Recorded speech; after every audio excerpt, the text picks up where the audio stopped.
एक समय की बात है। नारद मुनि कैलाश पर्वत पर भगवान शिव से मिलने के लिए जाते हैं।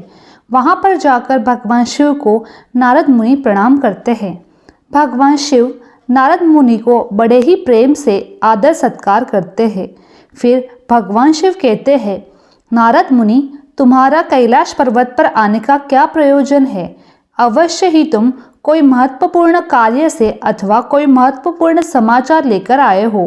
तब नारद मुनि कहते हैं, हे देवों के देव महादेव, आप तीनों लोकों में सबसे बड़े हैं। आपसे कोई भी बात छिपी नहीं है। आपको समस्त चराचरों के भूत और भविष्य का भी ज्ञान है। इसीलिए आपके पास एक महत्वपूर्ण प्रश्न लेकर आया हूँ। इसीलिए आपसे मेरी विनती है, आप मेरे प्रश्न का समाधान करने की कृपा कीजिए। फिर भगवान शिव कहते हैं, मुनिवर, तुम सत्य कहते हो। हम तीनों लोकों में निवास करने वाले सभी प्राणियों के बारे में जानते हैं। आखिर तुम्हारा प्रश्न क्या है? तुम मुझसे क्या जानना चाहते हो, जरा बताओ। तब नारद मुनि कहते हैं, हे भोलेनाथ, मैंने मृत्यु लोक में भ्रमण करने के लिए गया था। वहाँ भ्रमण करके आ रहा हूँ।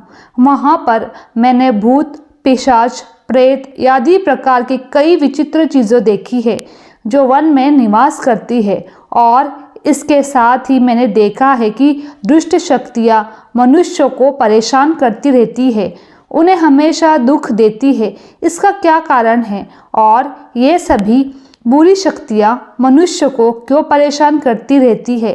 तथा मेरे मन में एक अन्य प्रश्न और उठ रहा है कि मनुष्य कई बार सपने में अपने पूर्वजों को देखता है, तो इसका क्या अर्थ होता है?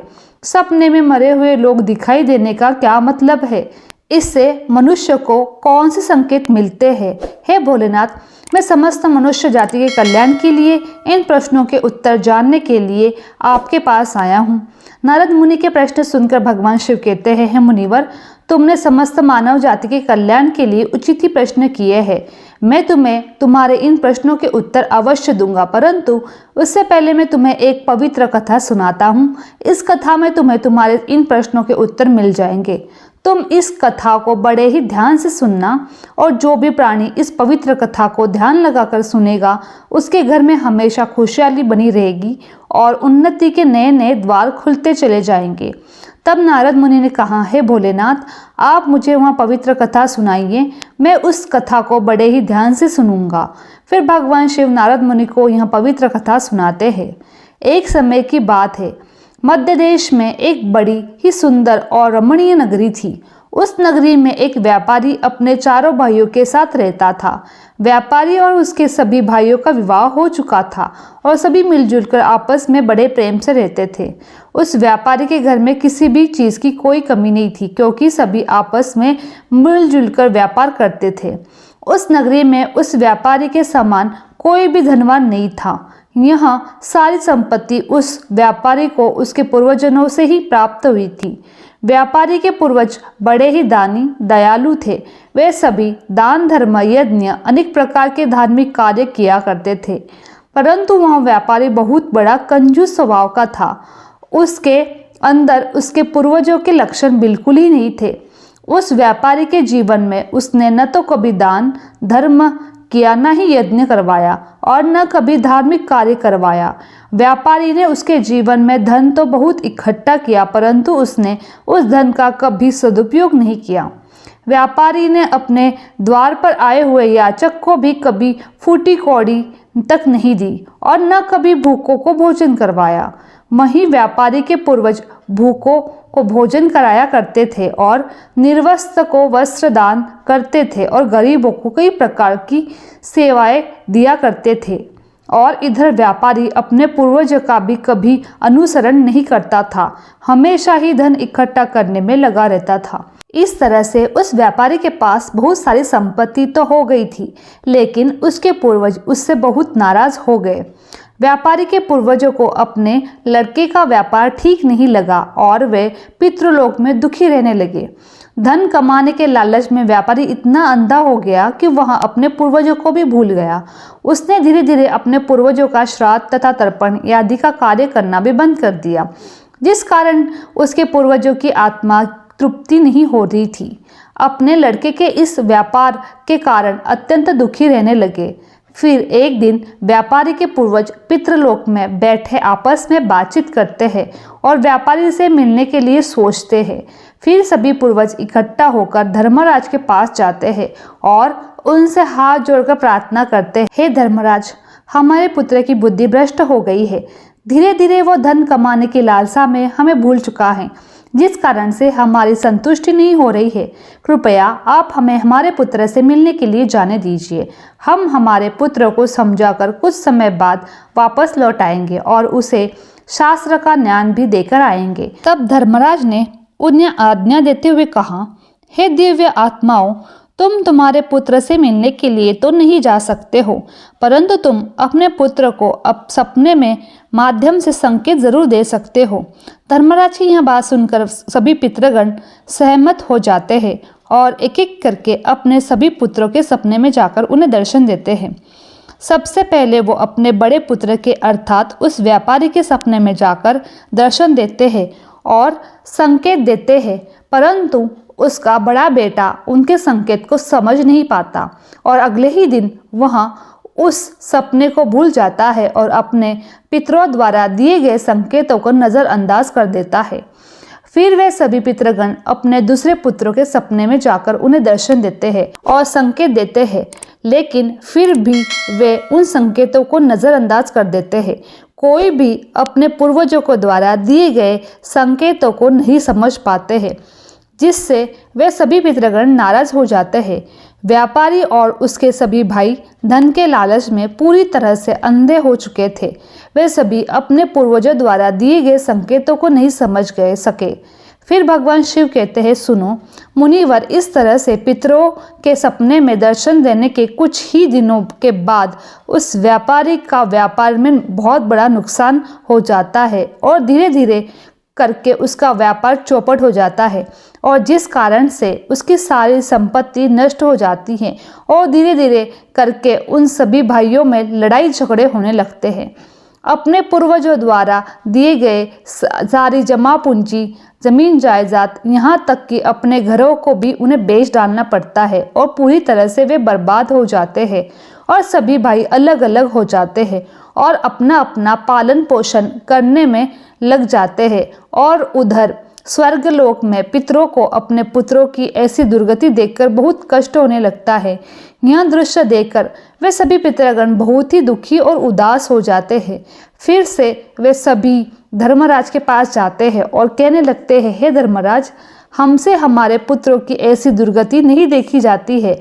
हमारे द्वारा दिए गए सभी पुण्य कर्मों हमारे पुत्रों ने नष्ट कर डाले हैं। कृपया आप कुछ ऐसा उपाय कीजिए जिससे हमारे पुत्र को उनकी भूल का पता चल जाए। भगवान शिव कहते हैं, सुनो मुनिवर। फिर धर्मराज उन पितरों से कहते, हे दिव्य आत्माओं, तुम्हारी इस व्यथा को मैं अच्छी तरह से समझता हूँ, इसलिए मैं तुम्हारी अवश्य ही सहायता करूँगा। फिर धर्मराज एक ब्राह्मण का रूप धारण करके पृथ्वी लोक पर आते हैं और उन पितरों के पुत्र को मिलने के लिए जाते हैं और सबसे पहले व्यापारी के घर जाते हैं। वहाँ व्यापारी बिस्तर पर पड़ा हुआ था क्योंकि उस व्यापारी को कई बीमारियां ने घेर लिया था। अब उस व्यापारी की पत्नी ने उस ब्राह्मण का आदर सत्कार किया और दान दक्षिणा देने लगती है। तो वहाँ ब्राह्मण कहता है, बेटी, तुम्हारे घर में पितृ दोष है, इस कारण से तुम्हारे पति की यह दशा हुई है। तुम्हारे पति के कर्मों के कारण तुम्हारे पूर्वज नाराज हो गए हैं। उस ब्राह्मण देवता की बात सुनकर उस व्यापारी ने कहा, हे ब्राह्मण देवता, मैंने ऐसा कौन सा पाप किया है जो मेरा सब कुछ बर्बाद हो गया है और मेरे भाई भी मुझे छोड़कर चले गए हैं। मुझे अनेक बीमारियां ने घेर लिया है। तब उस ब्राह्मण देवता ने कहा, पुत्र, तुमने अपने पूर्वजों को नाराज किया है। तुम्हारे पूर्वजों ने जो संपत्ति पुण्य अर्जित किया था उसे तुमने और तुम्हारे भाइयों ने मिलकर नष्ट कर दिया है। जिस कारण से तुम्हारी और तुम्हारे भाइयों की ऐसी दशा हो गई है। तुम्हारे पूर्वजों ने तुम्हें और तुम्हारे भाइयों को सपने में आकर कई महत्वपूर्ण संकेत दिए थे, परंतु तुमने उन संकेतों को नज़रअंदाज कर दिया और अपने पूर्वजों को अपमानित किया है। यही कारण है तुम्हारा सारा धन वैभव नष्ट हो चुका है। इस प्रकार उस ब्राह्मण देवता के बताने पर उस व्यापारी को सब कुछ पता चल जाता है और उसे याद आता है कि उसको भी सपने में उसके पूर्वजों ने दर्शन दिए थे। वह व्यापारी उस ब्राह्मण से कहता है, हे ब्राह्मण देवता, आप सत्य कह रहे हैं। हमारे पूर्वजों ने हमें सपने में दर्शन अवश्य दिए थे, किंतु हम उनके द्वारा दिए गए संकेतों को समझ नहीं पाए। आप कृपया करके मुझे सपने में पूर्वजों को देखने पर क्या संकेत मिलते हैं, इस बारे में बताने का कष्ट करें। भगवान शिव कहते हैं, सुनो मुनिवर। इस प्रकार फिर वो ब्राह्मण देवता कहता है, हे पुत्र, अब तुम ध्यान से सुनो। मैं तुम्हें सपने में पूर्वज दिखाई देने पर मिलने वाले संकेत के बारे में बताता हूँ। धर्मराज कहते हैं, पुत्र, यदि पितरों का उद्धार नहीं होता तो वे प्रेत योनि में मृत्यु लोक में भटकते रहते हैं और वे भूख प्यास से व्याकुल होकर अपने परिवारजनों के घर में प्रवेश करते हैं। यदि सपने में हाथी, घोड़ा, बैल अथवा मनुष्य का विकृत रूप दिखाई देता है तो समझ जाना चाहिए कि पितृगण अपने पुत्रों के व्यवहार से अत्यंत दुखी है। जो मनुष्य पशु पक्षियों को अन्न दान नहीं करता है उसके पितर अत्यंत दुखी होते हैं और पशुओं का रूप धारण करके सपने में दर्शन देते हैं।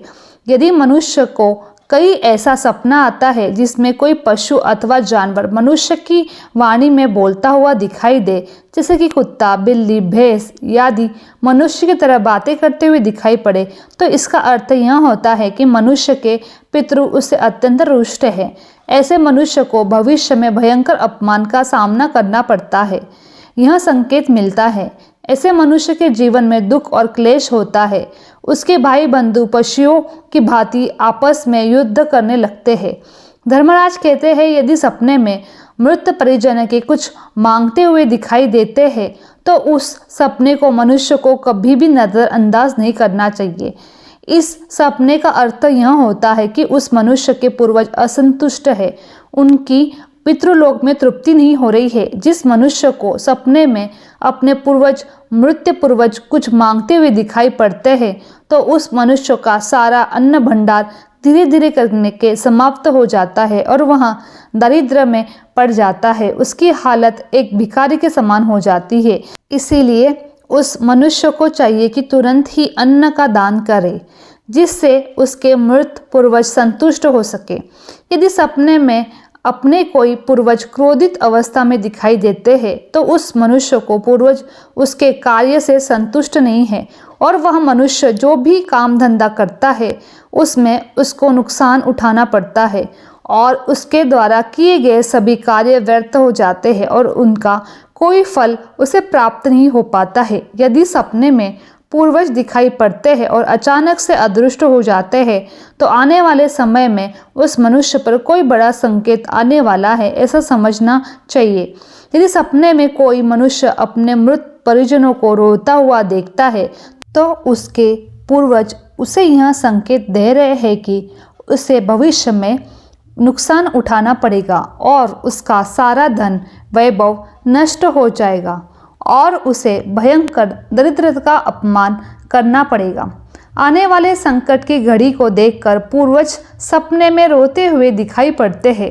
यदि सपने में पूर्वज गंदे और मैले वस्त्र पहने हुए दिखाई देते हैं तो निश्चित ही उस मनुष्य का सारा धन नष्ट हो जाएगा और वह धनहीन हो जाएगा। तब वह ब्राह्मण देवता कहता है, हे पुत्र, यदि तुम्हें भी इस प्रकार के सपने में दिखाई पड़ते हैं तो तुम्हें अपने पूर्वजों को प्रसन्न करने के लिए दान, धर्म, श्राद्ध आदि कर्म करने चाहिए, जिससे तुम्हारे सभी कष्ट दूर होंगे। उस ब्राह्मण की बात सुनकर उस व्यापारी को अपनी गलती का एहसास हो जाता है और वह तुरंत ही अपने भाइयों के पास और उन्हें जाकर ब्राह्मण देवता के द्वारा बताई गई बात बता देता है। फिर सभी भाइयों को समझ में आ जाता है कि उनके पूर्वज उन्हें सपने में आकर संकेत दे रहे हैं। फिर वे सभी भाई मिलकर नदी के तट पर जाते हैं और अपने पूर्वजों के लिए श्राद्ध, तर्पण, दान, दक्षिणा आदि कार्य करते हैं और अपने पितरों को संतुष्ट करते हैं।